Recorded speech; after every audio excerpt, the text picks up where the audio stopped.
বেগম জিয়া যে রাজাকারদের পুনর্বাস করার চেষ্টা করবে এটা কোয়াইট ইম্পসিবল, এটা কোনোদিন সম্ভব না।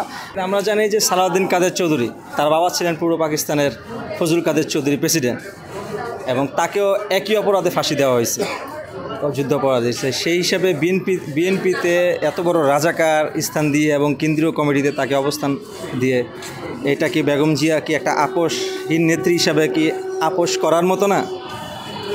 রাজাকারদের সাথে আপোষ করার মতো বিষয় না। অ্যাকচুয়ালি এই ঘটনা সম্পর্কে আমি অবগত না, তার জন্য এই আনসারটা আমি দিতে পারতেছি না। ছাত্র শিবির তাদের কার্যক্রম কোনো বন্ধ ছিল না, তারা হচ্ছে একটি রঙ্গিতরের সংগঠন, তারা গুপ্ত সংগঠন। তারা কোনো সময় তাদের সংগঠন প্রকাশ্যে আসে না।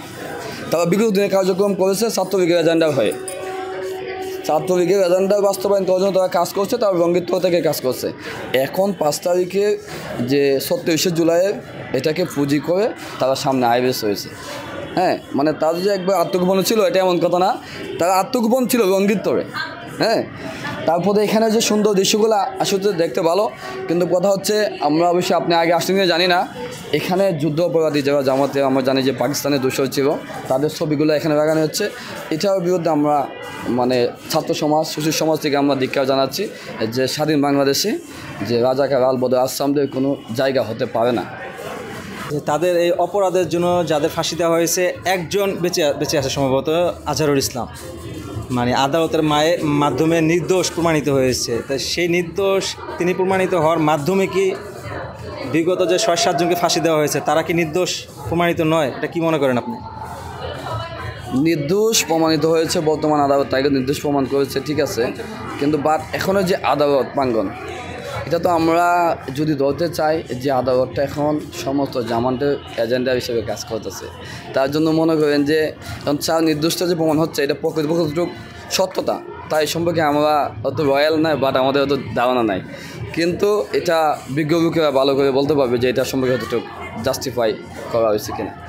বিএনপির চেয়ারপারসন বেগম জিয়া, উনি বিভিন্ন সময় দেখেছি যে আওয়ামী সরকারের আমলে এই যুদ্ধাপরাধের দায়ে যাদেরকে গ্রেফতার করা হয়েছিল তাদের পক্ষে বিভিন্ন বিবৃতি, বক্তব্য, এবং তাদের জন্য বলেছে যে তারা রাজাকার না, মিথ্যা মামলা।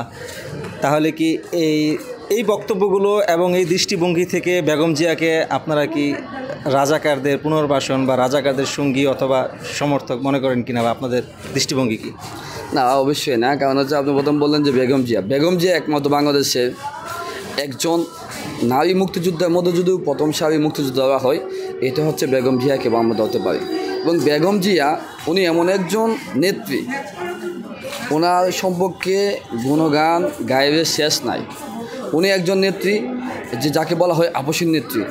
তিনি কখনো অন্যায়ের সাথে দেশের মানে আপোষ করে না, উনি সবসময় দেশের মঙ্গল এবং দেশের জনগণের কল্যাণ কামনা ওনার চেষ্টা। আপনি প্রশ্নটা এখানে ছিল যে বিভিন্ন সময় উনি জামাতের সম্পর্কে যাদেরকে ফাঁসি দিয়েছে তাদের সম্পর্কে কথা বলেছে। এখন দেখা গেছে সবাই রাজনীতি, আমরা জানি রাজনীতির ময়দানে থাকবে প্রতিযোগিতা, প্রতিহিংসা নয়, কিন্তু দেখা গেছে এখানে যাদেরকে যুদ্ধাপরাধী জামাত বলে উপাধি দেওয়া হয়েছিল, হতে পারে যে অনেকে এখানে অপরাধীর সাথে সংযুক্ত ছিল না, বা তাদের বয়স ওই সময় এমনটা ছিল না, তারপরেও তাদেরকে এই রাজনৈতিক চক্রান্ত বা প্রতিহিংসার মাধ্যমে তাদেরকে অপরাধী গণ্য করার চেষ্টা করেছে। এবং ওই 2-1 সম্পর্কে বেগম জিয়া বলছে। হ্যাঁ, তার মানে যে এখন বেগম জিয়া যে রাজাকারদের পুনর্বাস করার চেষ্টা করবে এটা কোয়াইট ইম্পসিবল, এটা কোনোদিন সম্ভব না।